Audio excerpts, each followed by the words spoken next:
પાટડી ખાતે પાકિસ્તાનના પૂતળા દહનનો કાર્યક્રમ યોજાયો। જમ્મુ કાશ્મીર થયેલ પ્રવાસી ઉપર હુમલાને લઈ ભારતીય જનતા પાર્ટી, વિશ્વ હિન્દુ પરિષદ તેમજ બજરંગ દળ દ્વારા સુરજમલજી હાઈસ્કૂલ ખાતે પાકિસ્તાનના પૂતળા દહન કાર્યક્રમ યોજવામાં આવ્યો। જમ્મુ કાશ્મીરમાં થયેલ પ્રવાસી ઉપર હુમલાને લઈ ગુજરાતના 3 પ્રવાસીઓના મોત થતાં પાકિસ્તાનનું પૂતળા દહન કરવામાં આવ્યું।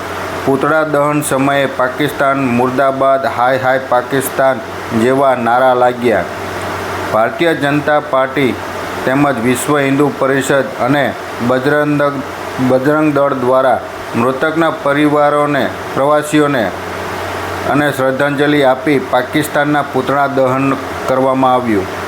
જમ્મુ કાશ્મીરમાં પહેલગામમાં આતંકવાદીઓ દ્વારા નિર્દોષ 26 પ્રવાસીઓની નિર્મમ હત્યા કરવામાં આવી છે, જેને વિરોધમાં પાટડી સુરજમલજી હાઈસ્કૂલ પાસે દસાડા વિધાનસભા ભારતીય જનતા પાર્ટી તેમજ વિશ્વ હિન્દુ પરિષદ અને બજરંગ દળ દ્વારા પાકિસ્તાનના પૂતળા દહન કરવામાં આવ્યું।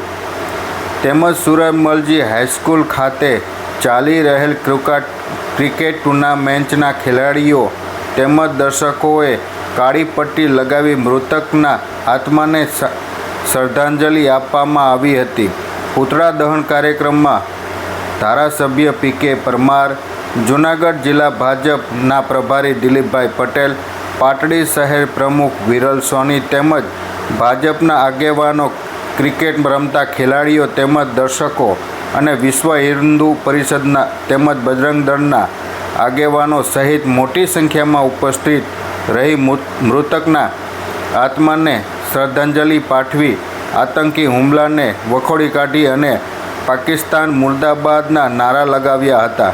3 ગુજરાતી, 1 સુરતના અને 2 ભાવનગરના પિતા પુત્ર એની નિર્મમ હત્યા ગોળીબારથી આતંકવાદીઓએ કરી છે। ત્યારે આ આતંકવાદીઓના હુમલાને હું સખત શબ્દોમાં વખોડી કાઢું છું। ખાસ કરી વિધાનસભાના ક્ષેત્ર